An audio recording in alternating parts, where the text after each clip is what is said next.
लिख लो दिमाग में, डायरी में।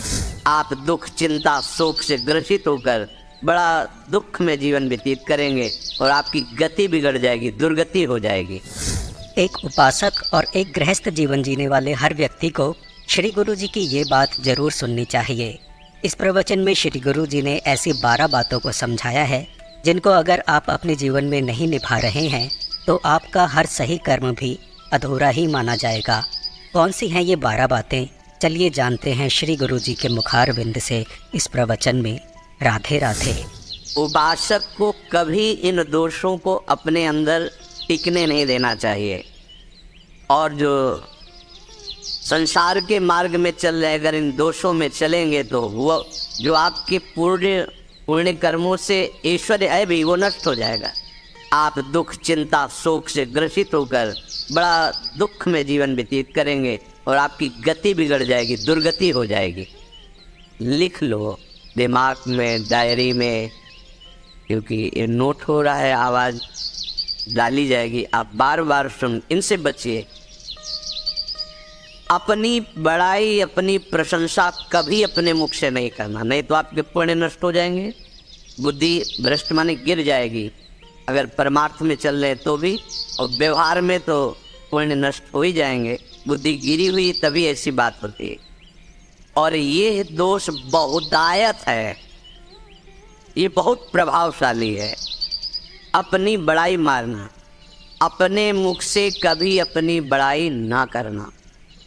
अगर कोई अपने मुख से अपनी बड़ाई करता है तो उसके सुकृत नष्ट हो जाते हैं, बुद्धि भ्रष्ट माने गिर जाती, पतित हो जाती है, फिर निर्णय ठीक नहीं। अगर हमारा सारथी, हमारा ड्राइवर मूड हो तो कहीं भी हमको गिरा देगा, तो वो बुद्धि भ्रष्ट मतलब गिर जाती है, निर्णय करने लायक नहीं रहती। अपनी प्रशंसा अपने मुख से करना, लोलुपता, ये वृत्ति नहीं होनी चाहिए। धर्म से चलेंगे, धर्म के द्वारा जो हमें प्राप्त होगा उसी से हम अपना भरण पोषण करेंगे। आपके बच्चे स्वस्थ होंगे, बुद्धिमान होंगे, परिवार में बहुत सुख और शांति होगी, भले दीपक की तरह जलो, बहुत काल तक रहेगी। लक्ष्मी जी भी आपके घर में बहुत काल, हम ये नहीं कहते कि बहुत नहीं, जितनी है बहुत सुख शांति से चलोगे। अगर लोलुपता करोगे, हिंसा, छल कपट, व्यभिचार, चोरी, ऐसे धन आ जाए, वो आएगा, लेकिन वो हाइलोजन की तरह आएगा, एकदम प्रकाश और फ्यूज, बिल्कुल अंधकार करके जाएगा। देख लेना, तुम्हारे जो सुख के हेतु हैं, तुम्हारा शरीर, तुम्हारे बच्चे, तुम्हारी पत्नी, तुम्हारा परिवार, उसको देख के तुम रात दिन जलोगे बिना आग के।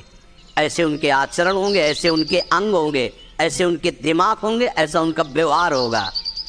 ये लोलुपता अगर उपासक में या किसी में है तो उसको नष्ट कर दे।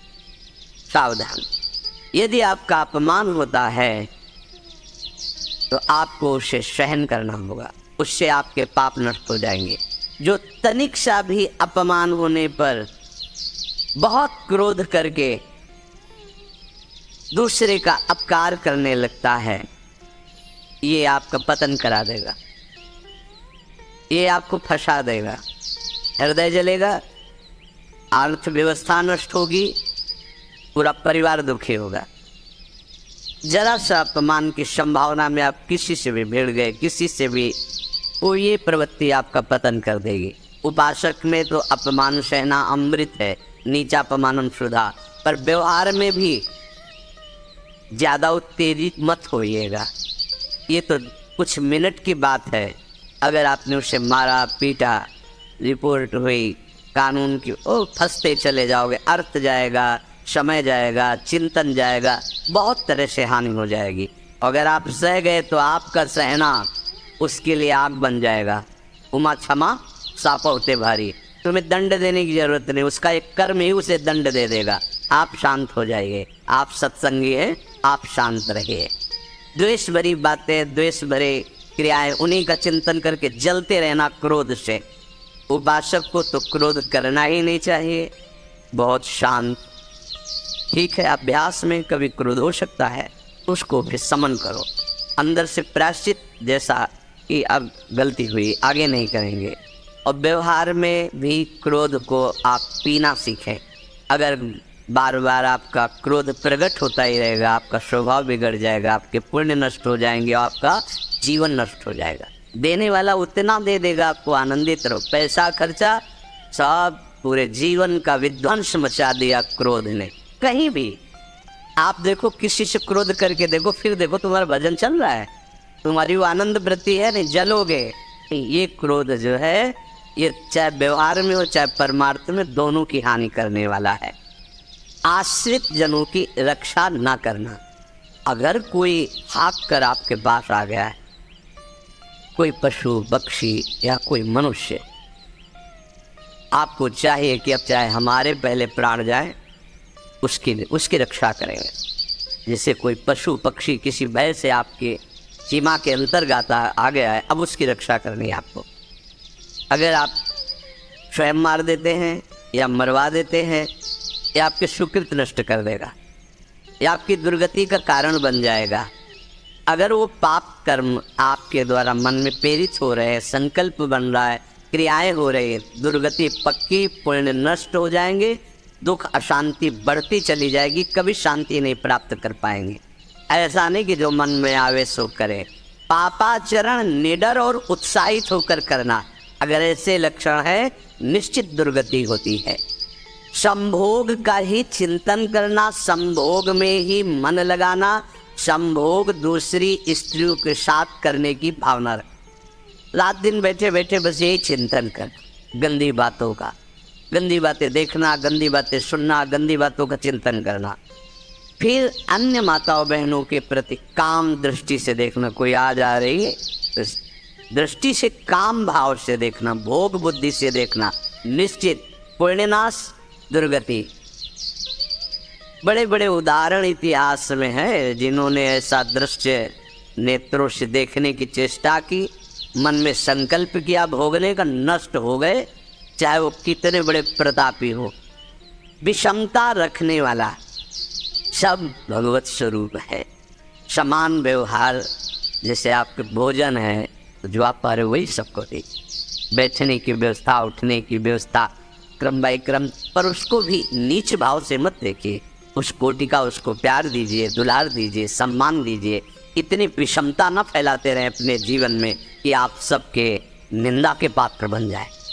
विषमता, सबको प्यार। हाँ ठीक है, पुत्र का अलग प्यार है, भाई का अलग प्यार है, पिता का अलग प्यार है, पर हमारा व्यवहार प्रीति युक्त होना चाहिए, विषमता भरा नहीं होना चाहिए। अगर हमारे चित्त में विषमता ही रही तो संसार है, प्रभु नहीं है। जीत विषम संसार कीर्ति जग बिस्तर है। जो विषमता पर विजय प्राप्त कर लेता है वही भगवत प्राप्ति का अधिकारी। ये विषमता बहुत बड़ी हानि है। अत्यंत मानी होना, जहां आपके प्राण कमजोर होंगे, पुण्य नष्ट होगा, आयुश्री सब नष्ट होना है, ऐसे आचरण करवाएगा गुरुजनों के साथ, महापुरुषों के साथ। ये बहुत नीच प्रवृत्ति है। अत्यंत मान प्रियता, मुझे सम्मान मिले, उत्तम प्रवृत्ति है। सबको मान देना, स्वयं अमानी रहना। दान देने की बात कह के मुकर जाना या दान देकर पश्चाताप करना। दे दिया है, बहुत जल रहे हो, दूसरे से वार्ता कर रहे हो कि पता नहीं क्या यार बुद्धि में हो गया, हमने उसको इतना कहा था, उतना दे दिया, क्यों दे दिया, ऐसा ऐसा, मतलब अंदर चिंतन करना, क्यों दे दिया तो दिया। इसके बाद जो आपका जलन हो रही, पश्चाताप, सुकृत नष्ट हो रहे हैं। दान देकर पश्चाताप करना या दान देने की बात कह के मुकर जाना। जैसे आपने कह दिया आपको इतना इतना ऐसा, अब आप मुकर गए, ब्याज सहित तुम्हें देना होगा, ये तुम्हारी दुर्गति का कारण बन जाएगा। ऐसे ही नहीं बोलना चाहिए, बहुत होश से। वाणी एक अमोल है, जो कोई बोले जान, ये तराजू तौल के तब मुख बाहर आन। अत्यंत कृपण होना, ना परिवार को सुखी कर पा रहा, ना अपने को सुखी कर पा रहा है। एक एक सिक्का बैंक में जो मर गया। धन की वास्तविक गति यही है कि अपने परिवार को खूब उसकी अनुकूलता प्रदान करो, उसमें से कुछ हिस्सा किसी ऐसे को जिससे तुम्हें बदले में कुछ लेने की भावना ना हो। कोई साधु महात्मा, गाय, पशु पक्षी, किसी भी जीव बीमार है शरीरधारी, उसके जिससे कुछ कभी लेने की भावना न हो, एहसान की भावना न हो, सो धन धन्य प्रथम गति जाकी, धन्य हो गया उसका धन। अब वो कृपण का धन किसी काम में, ना स्वसुख, ना परिवार के सुख, ना धर्म कार्यों में, व्यर्थ जीवन चला गया। उसी धन का चिंतन करना, उसी का संग्रह करना और उसी की रक्षा करते करते शरीर छोड़ देना, तो चिंतन बिगड़ गया। तो कह रहे हैं जो कृपणता है और अर्थ और काम की प्रशंसा, उसी की चर्चा, उसी का चिंतन, रुपया और भोग, उसी की चर्चा कर, जहाँ बैठे रुपया की चर्चा, भोग की चर्चा, जहाँ एकांत में बैठे उसी का चिंतन, कैसे रुपया बढ़े, कैसे भोग मिले।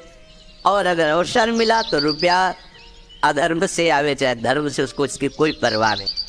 और जो बालक, स्त्री, पागल, असहाय, जो इनकी रक्षा न करके इनकी हानि करता है, दुर्गति निश्चित है। माना आपकी पत्नी है, उसका स्वभाव बिगड़ा हुआ है, क्रोधी है, कटु वचन बोल, लेकिन आपके ही प्रारब्ध के लिए, माना आपका पति ऐसा स्वभाव वाला है, पर आपके ही प्रारब्ध से तो सहयोग बना है आकर, अब इसका निर्वाह कर ले जाओ तो पवित्र हो जाओगे दोनों। और अगर झगड़ा और लड़ाई और मारपीट और कहीं हिंसा आदि के रूप में उतर गए तो फिर और करनी बिगड़ गई। बालक है, आप उसको ज्ञान नहीं कि आप पवित्र है, क्या आप पवित्र है, उसको ज्ञान नहीं कि आप उसके साथ व्यवहार अच्छा कर रहे हैं कि बुरा कर रहे हैं। रक्षा करनी है आपको, शोषण नहीं करना। कह रहे स्त्री, बालक और पागल, जैसे विक्षिप्त है, पागल है, आपको रक्षा करनी है।